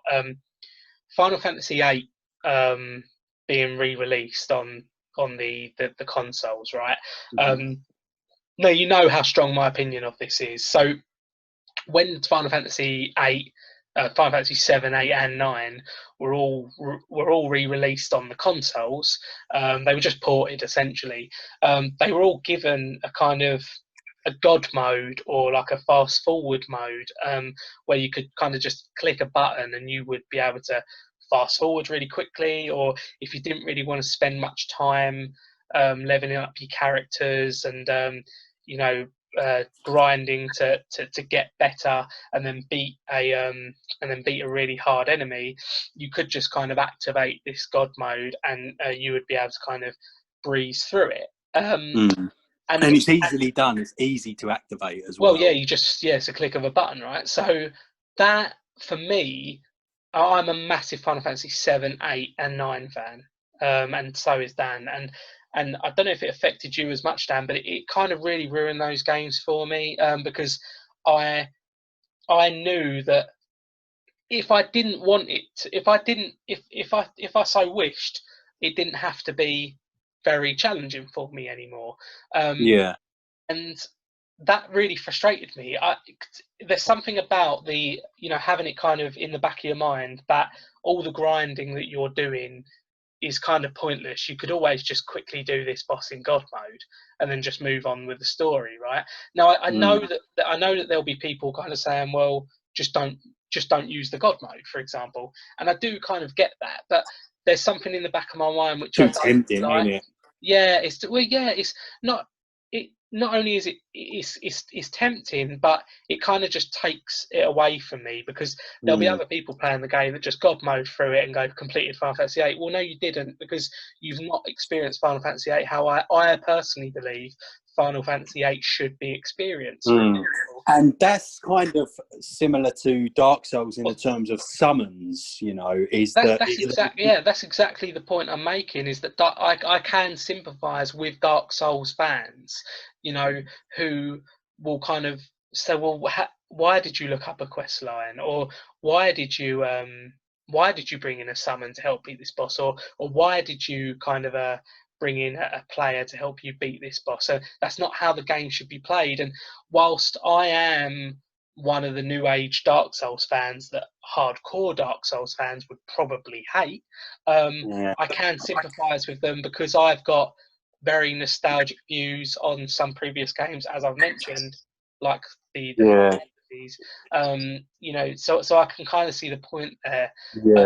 The counter argument to that is that why would the developers spend so much time in putting that into the game if it was not intended to be used, you know, in that regard? I mean, I completely understand the god mode and that, but the difference with Dark Souls is that if you bring a person in, say for example you brought me in, there's no guarantee that me and you are going to be able to do this boss. You know, that's not. If I stick God mode in, there's a guarantee I'm going to win, because I can't be killed, and fair point. I'm pretty much insta killing the boss. Whereas if I bring someone in, let's, like the other night we were playing Dark Souls 3, and we were really tough at this boss, really struggling with this boss, and we brought in this NPC. We brought in this other player, and he was rubbish. He died instantly. So. No help. All he did was knock the boss's HP up, which was just really annoying. He made it fucking harder. Yeah, exactly. No, actually, I do take your point on that. The mechanics have been put in there for a reason. I completely do. I completely do get that, and ultimately, it does come down to, you know, live and let live sort of thing. You know, if people want to play this way, let them do it. If people want to play that way, let them do it. If people want to god mode their way through Final Fantasy VIII, then fucking do it. You know, but it's your choice. It's your choice, exactly, and that's cool. But don't come telling me that Final Fantasy VIII is crap when you haven't experienced it like you should. And I'm going to stop ranting now, by the way, because this isn't about Final Fantasy VIII. But yeah, going back to Dark Souls, if you wouldn't mind bringing it back to Dark Souls there. I think that when it comes to like other players and that, you know, those type of players, I've got a lot of respect for in that regard. Like you can do that boss solo, you know, well done, because anyone who can, for example, defeat Dark Eater Madir without any help is instantly a million times better Dark Souls player than I. And that is a good thing of, like, you know, checking out on YouTube. I love watching people defeating bosses on their own no-hit runs, you know. Oh gosh, yeah. Those people, right, I'm struggling with a summon, and you've got people who are completing it hooked up to a banana, and they're using the banana as the control, or they're playing with the fucking Donkey Kong bongos, and I can't even do it with like 2 summons. Yeah, it is ridiculous, ain't it? And actually, it's almost kind of supernatural when you watch those videos. You think, how are they doing this? This is ridiculous. Actually, one of my favourite things, I just really want to quickly, it wasn't part of what we were going to talk about, but you've just reminded me. One of my favourite things that kind of was ever kind of released, now I'll only quickly touch on it, but it was, did you remember when somebody did a Twitch plays Dark Souls? Do you remember that?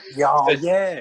Essentially, what they did was they hooked up commands in the comments to the gameplay. So essentially, if somebody wrote in the comment "run forward," then the character would run forward, and if somebody wrote the word "hit," the character would hit. Dodge, the character would dodge. Now, naturally, there's a delay there, and you would think to yourself, it was kind of a social experiment. It was kind of, can people watching Dark Souls via Twitch complete Dark Souls? And you would think to yourself, Well, no, No, they no, wouldn't no even chance. they wouldn't even be able to run forward to the next area, to the next section of the area, for example. But it is amazing how far they got. But you They naturally did it, had. didn't they? I I think don't. they Yeah, did I'm do not quite it. sure. I'll have to do a Google and I know it took months. It took them months, and then I think it was like a community, a small group of players were doing it, and they kind of had a bit of a rhythm going, and then someone else would join and go roll left, and it would just kill them, and then they'd disconnect. Just like, for Yeah, fuck's sake. there's a lot of trolls, isn't there? But I just thought that was really cool. I just wanted to raise that. I mean, Yeah, it just goes to I mean show how that inventive. sort of links into like the community of Dark Souls, and there is like Exactly. this big following, of Yeah. players of all different So types. yeah. Oh, absolutely. It's so community driven. I've been so impressed with the community since I started playing it. I'm so impressed with how alive it still is, which backs up what you and I were saying about how much replay value the games have, and how much Mm. people really enjoy playing it through single player, or just doing invasions, or just doing multiplayer, which we won't go into too much, but you can essentially do, kind of arenas and stuff. But it has really impressed me how alive that community is. It's a fantastic community, and if you've never played Dark Souls, I implore you to just stick it on and give it a go, and come and ask me and Danny, how to do, or to show you how the first section works, Yeah. and I guarantee you'll be playing it and you'll become hooked. It's Yeah. ridiculously good. Or do that looking for groups. I mean, the other day we had to do a looking for group again, Dark Eater and the Deer, and we pretty much instantly got at least 3 people say, "Yeah, I'll help you. Yeah, I'll help you," kind of thing. Yeah. And it just shows that there are players still there, ready and raring to play it or playing it, currently. They are, exactly. Okay, cool. So I want to talk. I think we should talk a little bit about the lore of Dark Souls. I think you're a bit best placed to talk about that than me. I mean, can I just say as well that whilst me and Dan have spent hundreds of hours playing the Dark Souls games, we've also probably spent scores of hours watching lore videos and reading up about characters and quest lines and techniques and tips and shortcuts and all of these kind of things you may have missed when actually playing the game. And I think it can't be understated how detailed you can get with this game if you want to be, right? Yeah, like we said earlier, you can play the game A to B without ever figuring out what was going on. It's just like, yeah, he was doing something, so I had to kill him. I'm not really sure, and that is it. But it's all there if you want to look into it. I mean, it's essentially like I don't know if any of the listeners have played Dungeons and Dragons. You can really take as much or as little as you want. You could just show up each week with your character and just kill a bunch of goblins, or you could listen to the DM's sort of world that he's built and get right into it and all that. And it's the same with Dark Souls. Is that the story's there. But the different thing is much like the quest lines that we mentioned earlier. You've got to piece it together yourself, or do what we did and just look online at someone else who's pieced it together and watch them. And the thing is that it's not just the things that people say, it's other things such as item descriptions. Every item that you pick up in the game has got a description that will give you a little snippet of lore. You'd piece that together with a location. A location might have certain aspects in it, such as enemy placement or a statue or an arena area or whatever, and they all sort of build up this whole story that you kind of have to put together. And it's a really sort of unique way to do it. Obviously, I won't go into the lore or anything like that because we'll be here for hours. But if you are interested, I definitely recommend checking out people on YouTube and that. It's definitely worth watching because it is really interesting. And I've kind of because I love fantasy, anything like that, and it kind of really resonated with me, which is why I think this game originally buzzed with me. when my mate was showing me, and he was sort of telling me little snippets and that. And I've kind of tried to do the same with Peter and our friend John when we've been playing. And I've kind of like just sort of stopped and gone, oh, a little bit of lore time, and then thrown out, you know, a little bit of story. But I've kind of done it in real layman's terms, because it is a real convoluted and confusing story. And sometimes...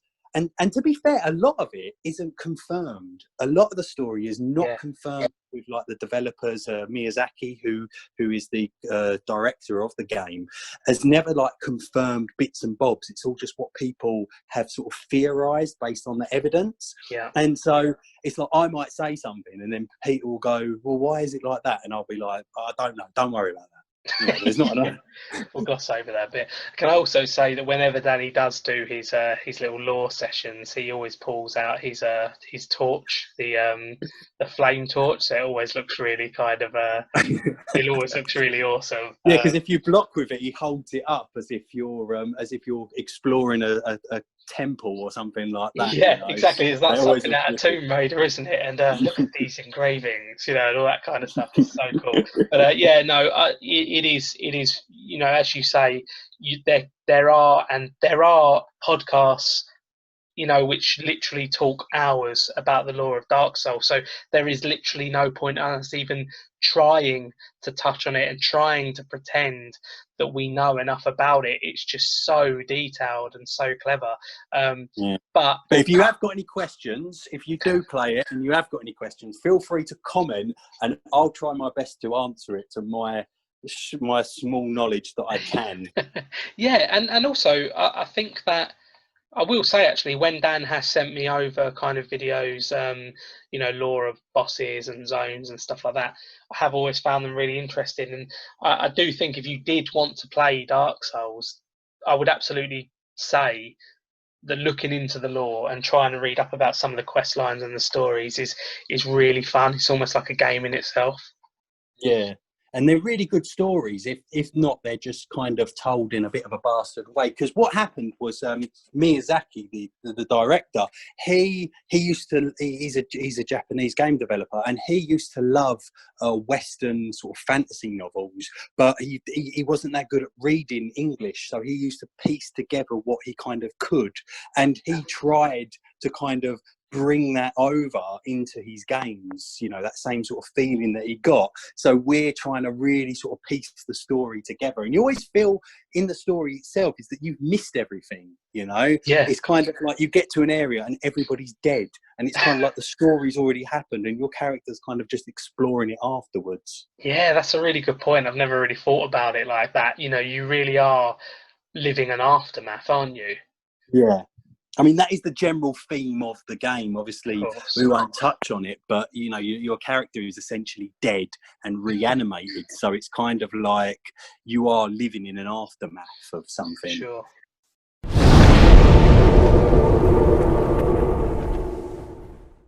So yeah, anyway, let's before we wrap up, let's talk about probably the best thing in Dark Souls. Let's talk about bosses. The bosses in the Dark Souls games are it's kind of, in a way, it's kind of what Dark Souls is all about, isn't it? It's about getting through a zone. It's about destroying the boss of that zone and then moving on to the next zone. That's kind of generally how it works, right? Would you agree with that? Yeah, no, totally. And the zone itself is all just about getting to the boss. You've opened up a shortcut that will be a bonfire that is the closest run to the boss, you know, getting from the bonfire to the boss, essentially. And, you know, you want to make that as safe as possible. So you'll find the best bonfire that is the closest one or the safest route or whatever. And then, the boss battle itself is the main event. That is what the game is focused about. I mean, the game, like we were saying earlier, the game doesn't hold your hand, and you are essentially, in most of the Dark Souls games, thrown into a boss very early on.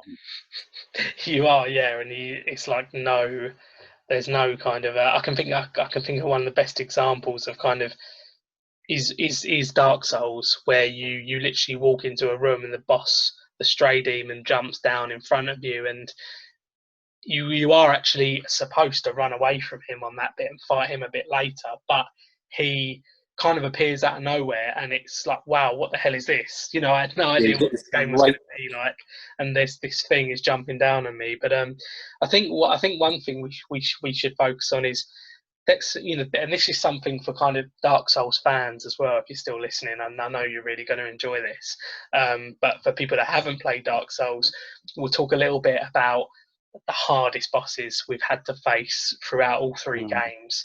I mean, there are a lot of unique bosses. I mean, some bosses are quite gimmicky, almost like Legend of Zelda bosses, where Yeah, you know you've got to destroy a bangle on his arm to actually hurt yeah, him, or you need to do something in order to be able to inflict damage or whatnot. There are a few gimmicky ones, but most of them is a good fight where you've got to learn the boss's move set. You've got to realise, oh shit, he's building up to do that attack that's like an area effect attack.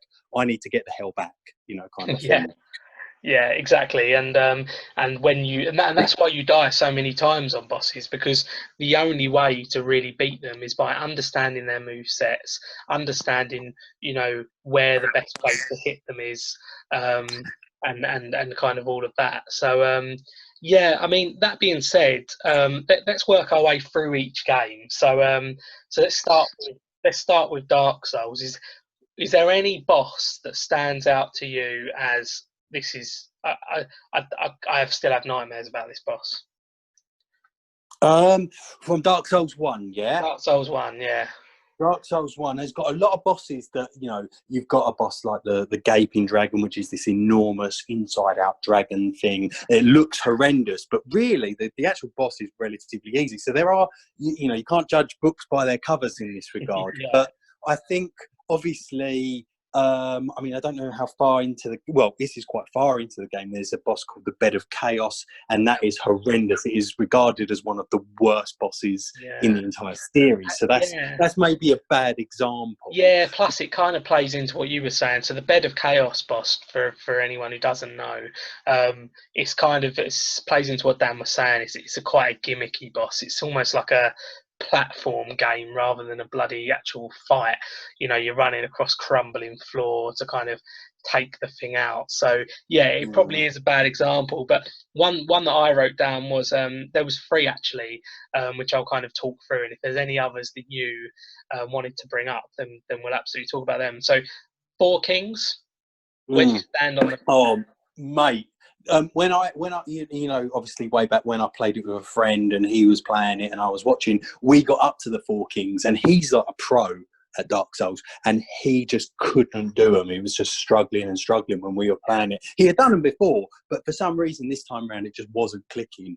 And that was where we left it. So I always had that in the back of my mind when I was playing, you know, the remaster, that, oh shit, I'm going to have to get up against the Four Kings. And that is an awful boss fight. You know? Yeah, it is. They basically spawn, all four of them spawn over a time period, don't they? So you really have to try and kill them as quickly as possible before the next one spawns, right?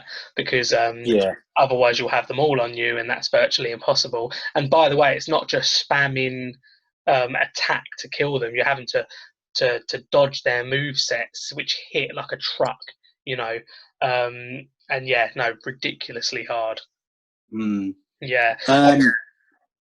No, go on. Sorry, I was just going to say that that Calamity in the DLC of Dark Souls 1 is also. I mean, people wanted a dragon boss that was similar to one that was in Demon Souls, I believe, and they were given Calamity, and he's a ridiculously hard dragon that you've got to fight, and it's an insanely hard boss battle. Hard. I think from what I remember from Calamity is, I mean, by the way, the way you fight Calamity is really cool because you get the giant to shoot him down, don't you, to begin with? Oh yeah. And it's so cool the way the giant shoots him down into the kind of the arena that you eventually fight him in. So he's not able to fly, is he, because he's been shot, which is so cool. And when you actually fight Calamity, I just remember him being so quick. you know, so like you can't get greedy with him. If you kind of get underneath him and hit him, you know, you can't get greedy because he will literally, you know, he does kind of jump up and fly around the arena. Yeah. And I think actually bosses that fly, or bosses that are able to kind of get up and out of your reach for long periods of time, they really depress me. I Yeah. can't deal with them. They are the ones that do the job. And I thought Calamite was one of the hardest bosses going, especially a dragon boss, because there's always a ridiculously hard dragon boss in each game. That was until Dark Eater Medea, which after me and you recently fought her, she's one of the hardest bosses in all of the Dark Souls, in my opinion. Yeah. We'll get that in a minute. Yeah, no, sure.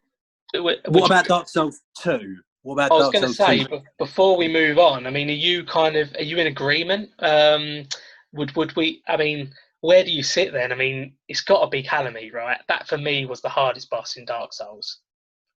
Oh, I don't know, because Four Kings is hard, but like you say, you've got to get in there quick and hit. And there is a solid tactic that you can kind of do.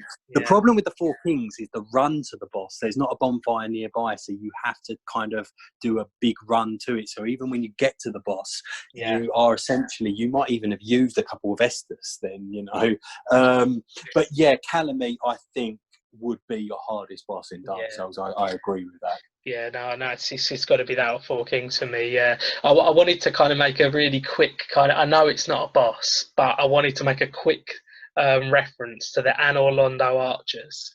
For fuck's sake. Now they're not a boss, but oh my god, that bit in Dark Souls, oh, I can't even think about it. Where you're running along the rafters. And essentially you have to run. You have to run along kind of a load of kind of rooftops and rafters, as you say, and you're being shot at by these archers, which shoot these great bows at you, which just knock you off the edge. And if you do make it to them without being shot, you have to kind of run around a tiny little platform which they're standing on, and just hope that fluke that he falls off as he's attacking you with his sword. And the amount of times I've died on that bit, I can't even describe. And they're just normal enemies. They're just normal enemies. I thought I'd throw that in as a bit of a joke one, because I know they're not a boss for me. No, that's what I mean. They're so hard, and they are just normal enemies that you just come across in the game. It is really hard. But so as I was saying, what about Dark Souls 2? What would you say are some of your favourite ones in that? Yeah, well, 2, I've kind of got. I actually wrote a few down, so I wanted to talk about 3 of them. So, one I really struggled with was the Royal Rat Vanguard. So if you remember, that was the one where essentially you go into the room and you're attacked by a royal rat, but then the giant royal rat, but then also tons of other rats at the time. And that it was hard. It was like a wolf rat, weren't he? It was like massive. He moved like a wolf, and it was really hard. Yeah, no, absolutely. That was kind of one to shout out about. But the other one was the Executioner's Chariot. Now that's it. That's sort of a bit unique, ain't it? It's kind of a bit of a gimmick at one point. One, yeah, but it's one of the bosses that I've died most on, I reckon, in my time playing Dark Souls. Also, do you remember the run to the Executioner's? Yeah, I think, like I said with the Four Kings, that can be a part of the boss, you know, that makes the boss so bloody hard, is that you've got to do that run every single time you die. And sometimes with bosses, you can die almost instantly. You could just get knocked out like that, and then you've got to do that bastard run again. So the other one I wrote down was Ancient Dragon, which is obviously largely considered one of the hardest bosses in the whole of Dark Souls. It's insane. It's essentially probably one of the. Would you say it's the biggest dragon in Dark Souls? It's got to be. I think it is. Yeah, I think it is the biggest one out of the lot. I mean, I don't reckon. I reckon it could take Medea on size, but not on skill. But no, it is a real hard battle. I don't think I actually did it, to be fair. No, it's a completely optional boss. I don't think I did. But the one that I really wanted to talk about in Dark Souls before we go on to 3 was, and this is in my opinion, the hardest boss in Dark Souls. The series, in the series, in the trilogy, the Fume Knight. Now, he's in Dark Souls 2 DLC, and the Fume Knight is ridiculous. He's essentially a giant knight, and he holds the Fume Knight greatsword, which is, it just hits like an absolute truck, and he seems to wield it like it's, like a rapier, and it's I remember dying on him. I think I died most on him of any boss I've ever died on. In Dark Souls, I died so many times. I think I must have died around about 40 times, and it got to the point where I was literally just running into the battle whilst looking on Twitter. It got to the point where I was just like, I couldn't even be bothered anymore. I didn't even go into the fight expecting to even have a chance of winning. But I think I've still got the video of when I actually beat him. But he essentially is just a standard knight. He's massive, but he's a standard knight with a giant greatsword, and you're in a kind of a relatively big arena with him, and you kind of think, well, that sounds quite easy, but he just hit. I think one hit pretty much does you in one, and yeah, the kind of worst thing is he goes into a kind of little second phase where his sword goes on fire and it hits even quicker and harder, and I'll just never forget the feeling of beating him. It even got to the point where I was on him for so long that my wife kind of turned around to me and was just like, it seems like you've just been fighting the same enemy for days. And I was like, yeah, it's ridiculous. Shut up! Shut up! It got to that point. She actually watched me defeat him the final time, and even she was up off of her seat, because the amount of times I got him down to, a centimetre's worth of health, where I literally had to hit him one more time, and he just smashed me and killed me in one. That happened so many times, which is, I think, why I was so determined to beat him. Yeah, there's a certain feeling as well when you fight these bosses, when your heart, you've tried it like 7 times and you're trying it again. Your heart's in the battle, your heart rate's building up, and you don't even realise it. And you're getting really close to defeating him, and you don't even realise your body's like all over the shop, but you're so focused on how to play it. You're making sure you're healing at the right times, you're blocking all this, that, or the other. And then as soon as you either die, I mean, dying is the worst bit at that point, but when you defeat him and you're like, yes, and you're kind of like, you realise that you're actually shaking, like your hand has been shaking the entire time, and you need like a few minutes for your body to sort of calm down and get back into a normal state. That's what Dark Souls does to you. So yeah, for me, it's him. He still gives me nightmares. But so going on to Dark Souls 3, which we've both been playing very recently. We've nearly completed it again, haven't we? Yeah. We've got Sister Frey. Yes, Sister Frey. Yeah, Sister Freda, I think it is. I'm not sure. Yeah. From the DLC, the Ashes of Arendelle DLC, she is a unique boss because she's just a humanoid, just a normal human that you fight, and she's quite odd and unique in that. And then most bosses in the Soulsborne games have 2 phases. When you get about halfway through, or maybe if you defeat their first health bar, they'll come back as a unique, or they'll do some kind of blast to indicate that they're in their second phase, and then they've changed their move sets and they're more aggressive and harder and whatnot. But with Sister Freda, you sort of defeat her the first time, and then it cuts into a cut scene, and you've got to fight her and this other big thing, and you're kind of fighting both of them, and then you sort of do them and you're like, oh, thank God for that, and then something unheard of in the entire Soulsborne series occurs when another health bar appears and she comes out again, and you have to fight an insanely hard third phase. It's mental. And again, that is a boss. I don't think I've done that solo. I think I've done it with an NPC summon, but I've never been able to I've not been able to do it just on my own. That's too hard. Yeah, no, absolutely. She is ridiculous, and she has a couple of moves. I think she's really quick, isn't she? She moves around so quickly, and I think that's one thing that really gets you. So what one boss that we kind of we struggled with quite a bit was the Nameless King in Dark Souls 3 as well, right? Yeah, that's another one where there's 2 phases. The first phase, he's on top of a dragon and he's flying about, shooting lightning bolts and that down.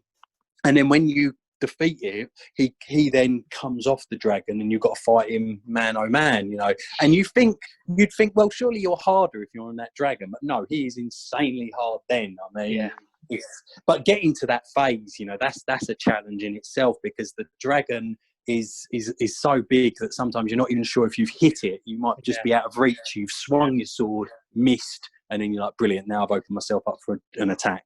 Yeah, and he has some insane fire breathing moves as well, which I mean, it got to the point where we all kind of, because this is the playthrough where we were playing it, you know, myself, Danny, and our friend John.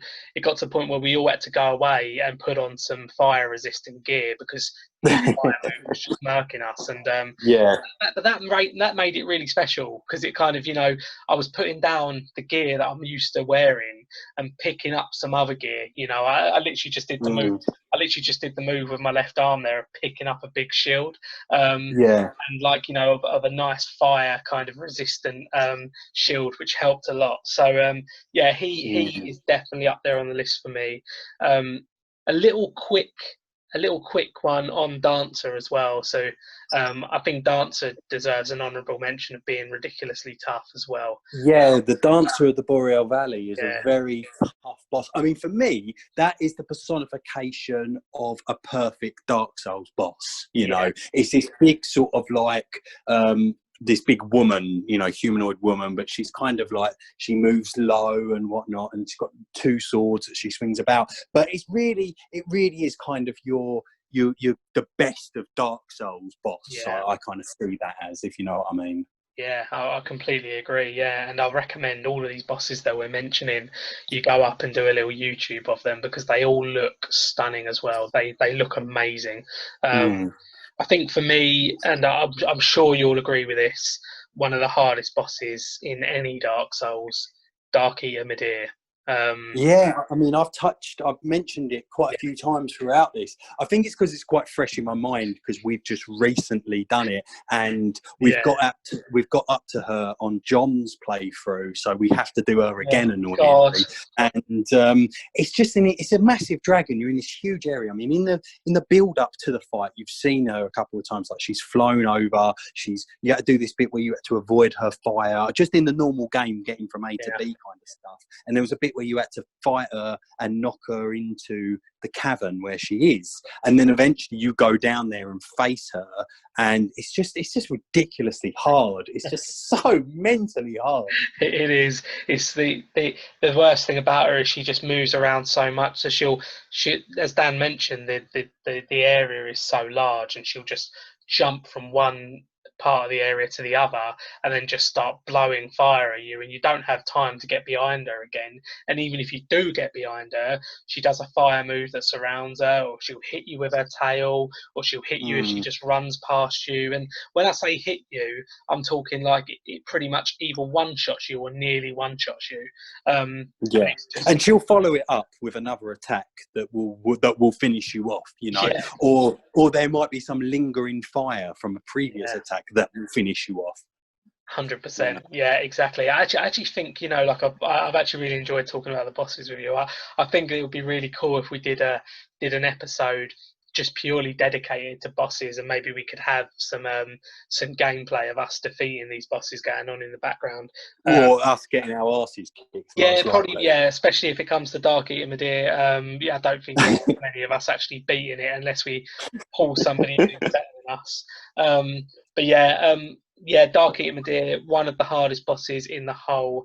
I would put it as my hardest, to be fair, out of the whole series. But it's interesting that, because Dark Souls 1, Calamite Dragon, Dark Souls 2, Ancient Dragon, obviously a dragon, and Dark Souls 3, Dark Eater Midir, there's a bit of a theme there. Basically, dragons in Dark Souls as bosses, if you come into a room and the boss is a dragon, you're probably going to get murked. There is one in Dark Souls 3 that you kind of come up against, and it's a massive dragon, and you think, oh, fucking hell. But there's actually a bit of a gimmicky way of defeating it, and the game is, and it essentially forces your hand to do it that way. You can take him on if you want, but chances are you're probably going to get your ass kicked. But you can loop around and do like a plunging attack, which is like a drop down attack on it, and insta kill it. But you've got to get to that point, you know, kind of thing. That's hard enough as it is, you know. But yeah, no, you're absolutely right. I can imagine actually fighting him would be just as difficult.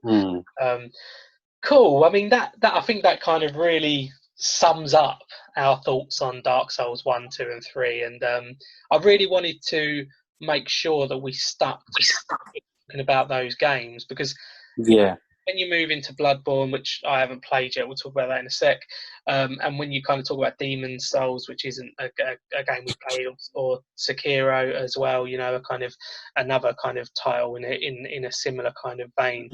Same director, except for number 2. Yeah, for sure. But number 1, 2, and 3, that they just all feel very. Yeah, you are right about 2 actually, but they all feel they're part of a trilogy, and they are.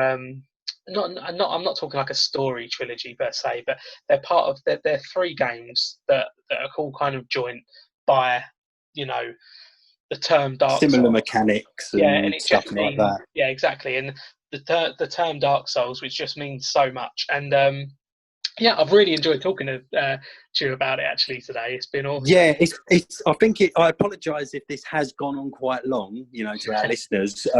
It's just that, you know, we had other points as well that we could have easily have gone into. We've actually kind of cut out a few points just to kind of shorten this down a bit, because it's already gone on longer than it originally intended to. I mean, I think this is longer than our Final Fantasy one.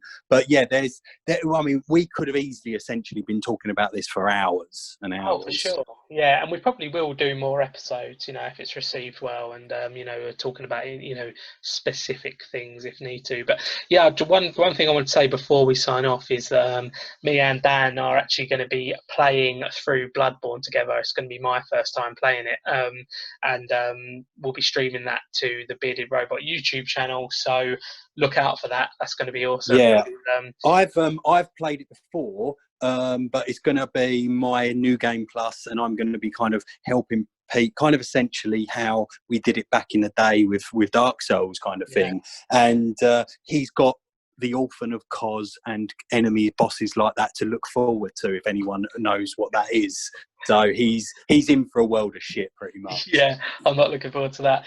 But yeah, no, that's been wicked. Thanks for chatting, Dan. That's been really fun. Yeah, thank you, Pete. And again, you know, I just need to stress, if you have enjoyed the podcast, let us know. As I said, if one person listens to the podcast and gets all the way to the end, in fact, let us know if you got through to the end by saying this word. Dan, take it away. Oh, wait, no, I'm ill prepared. Go on, Pete, what is it? Peanuts. Peanuts? Yeah, I don't know. I was just thinking of a word, any word. If you say peanuts, it means you made it to the end. I thought it was going to be a Dark Souls related thing. I thought it was going to be like Air of Fire Destroyed or something like that, you know.